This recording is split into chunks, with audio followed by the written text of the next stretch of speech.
Nintendo's been pushing the whole connectivity thing for a while. The ability to interact between games on your Game Boy Advance and the GameCube. Most of the stuff that's done this has been, the GBA and the GameCube versions of a game will be able to connect, and you'll get some secret items or a special level will unlock. A lot of the stuff has been real token though. There hasn't been a lot of stuff that has really made connectivity a real compelling reason to want to have both a Game Boy Advance and a GameCube. That is until now. The Legend of Zelda: Four Swords Adventures is really an amazing game. However, it puts the focus on 4-player, multiplayer, cooperative. It just integrates the whole connectivity thing seamlessly, and it really makes it compelling and really makes it a lot of fun. The Four Swords Adventures has its roots in The Legend of Zelda: A Link to the Past for the GBA, the port of the classic SNES adventure game. Now, Four Swords Adventures really expands upon the concepts that were presented in Four Swords and turns it into a full-fledged game. It has a similar sort of mixture of competitive and cooperative gameplay, where the 4 players will want to compete against each other for gems, which when you collect, increase your power and also increase your stats. But you're going to have to cooperate a lot to get a lot of the puzzles solved. There's lots of stuff that you're going to have to do, pushing like giant bricks, fighting lots of enemies. There's lots of switch-based puzzles, item-based puzzles, stuff that you just can't do on your own. So you're going to need to cooperate with the other 3 players. Now, if you don't like doing the whole cooperative thing, if you're kind of a solo guy or you just don't have friends, you can play the game by yourself. It's not quite as much fun, but it's still a really good game. The levels are a lot more self-contained.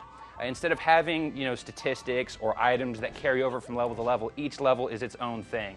The levels last a little bit less than an hour, depending on whether you play by yourself or with other players. You can gain stuff within a level, and you'll get more heart containers and you'll get more power. But then, beginning of the next level, square one, 4 hearts, no extra weapons, nothing at all, and you go from there. And that kind of makes it a little bit more attractive as a 4-player game. Now, the GBA really does come into play well in Four Swords Adventures. It actually takes the action down onto the GBA. Whenever you go through a moon gate, into a cave, into a house, any of these sorts of places, the action will drop down from the main screen and onto your GBA. At first, it's kind of jarring. The first time it happens, you might not know to actually look down. But once you understand the convention of like the places that you'll go to that will cause the action to go to your GBA, it's pretty much second nature. And it allows you to get more stuff done. Each player can kind of go off into their own direction for a little bit in a lot of these areas and just complete their tasks that they need to do, and then coming back to the main page when they need to finish up. It can make things go a lot faster, and it can just make the whole experience a whole lot more dynamic. What this really does in the end is just it makes the GBA absolutely essential to the experience, which is something that I don't think really any other GBA GameCube connectivity-based game has done so far. Now, if you don't play well with others and you don't like the whole quest thing, the game also has a battle mode where it's just straight up fighting. It's just 2 to 4 players duking it out, and just whoever the last man standing, rather the last Link standing. It's pretty simple. The combat is basically carries over pretty much the same from the main quest. The levels you'll fight in will include lots of just crazy traps and just really nasty power-ups that you can launch and just murder your opponents with.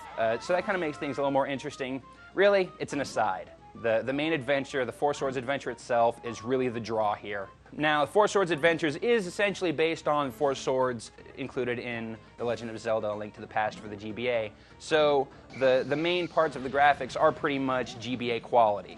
It's all 2D, it's all sprites, it's all sort of that overhead perspective that the classic Zelda games always had. So in that respect, it can look a little dirty sometimes. The sprites aren't super clean, they're not really high res, so when the action really focuses in close, things can look a little pixelated. But the game also does use a little bit of the GameCube power and includes some pretty cool looking visual effects that very much reminiscent of what we've seen in The Wind Waker. Lots of the little purple and black curls of smoke will erupt whenever you kill an enemy.